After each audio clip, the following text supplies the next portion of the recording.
Salut tout le monde, très urgent. Aujourd'hui, vendredi 26 juillet 2024. Mes chers amis, prions pour l'armée malienne.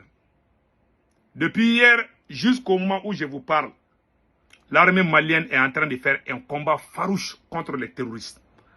La dernière localité, après Inafarak, il y a une autre localité qui s'appelle Tinzawaten, à la frontière entre le Mali et l'Algérie. Mes chers amis, ça chauffe. L'Algérie a déployé tous ses moyens militaires à la frontière entre l'Algérie et le Mali. Après, on va faire la révélation. Ça, c'est la première. On remercie le président capitaine Ibrahim Traoré pour la clinique mobile qu'il a offert. Mais avant d'aller de cela, je vous dis, le président algérien, comme vous le voyez, le président algérien, mes chers amis, moi je ne le comprends pas. Mais après, je vais vous faire la révélation.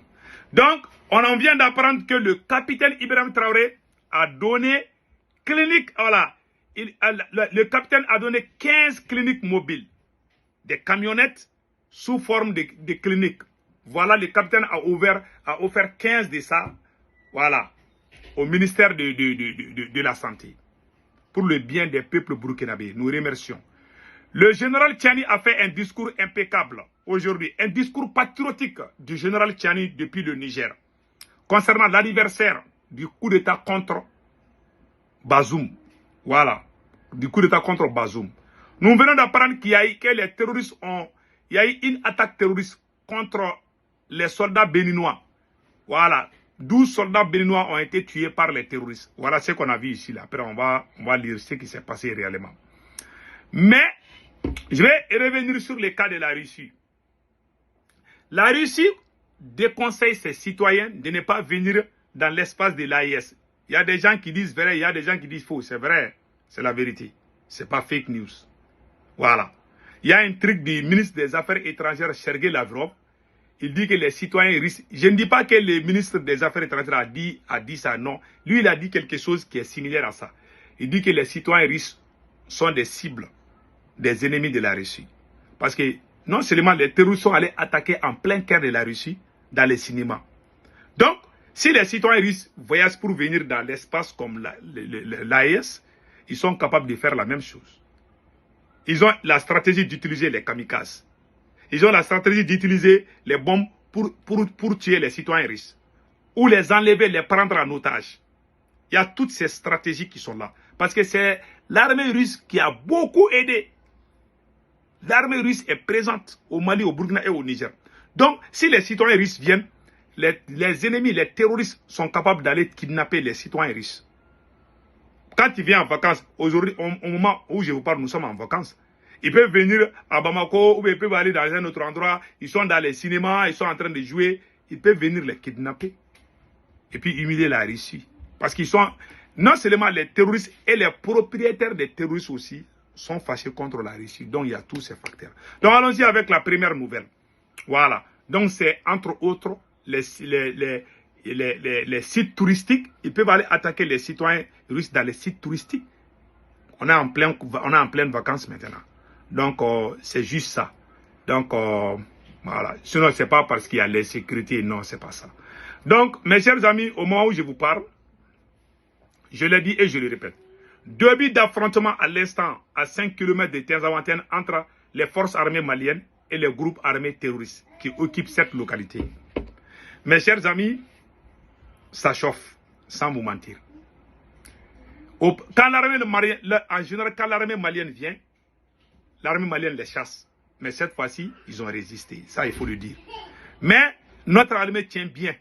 Parce que c'est une localité, c'est leur dernière bastion. C'est leur dernière localité. Quand ils perdent ça, ils vont tous devenir des réfugiés algériens.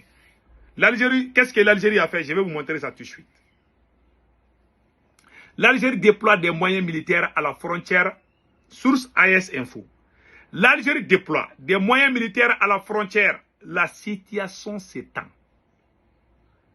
Suite à la récente libération d'Inafarak par les forces armées maliennes et à leur avancée vers Tinzawaten, l'Algérie a procédé au déploiement d'un important convoi militaire à sa frontière avec le Mali.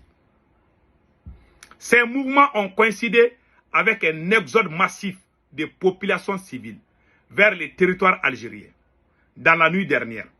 La zone frontalière est désormais placée sous haute surveillance des deux côtés, témoignant d'une situation particulièrement tendue. Source, la revue Afrique. Mes chers amis, voilà ce qui est écrit ici. Je ne vais pas parler au-delà de ce que le communiqué de l'armée a dit, de ce que l'armée a dit à travers son communiqué. En tout cas, la situation est très tendue, sans vous mentir. Et l'Algérie, je ne sais pas pourquoi l'Algérie s'inquiète autant. Bon, je ne sais pas qu'est-ce qui se passe. En tout cas, ces gens-là, ces terroristes qui sont à la frontière algérienne, là, dans leur dernière localité, là, en tout cas, le combat est tendu entre eux et l'armée malienne, sans vous mentir. Et prions tous pour que l'armée gagne. Et je sais que l'armée malienne va gagner. Donc, pas de panique. Mais je dois aussi vous dire la vérité. Je ne peux pas venir mentir, dire que l'armée a déjà chassé les terroristes alors qu'ils sont là-bas. Je ne peux pas dire ça. Voilà. La vérité est que la situation est tendue. Voilà. C'est tout ce que je peux dire. Donc, on tourne cette page. Allons-y maintenant aux côtés du Bénin. Aujourd'hui, jeudi 25 juillet 2024, la localité de Karimana, située au nord du Bénin, plus précisément dans le parc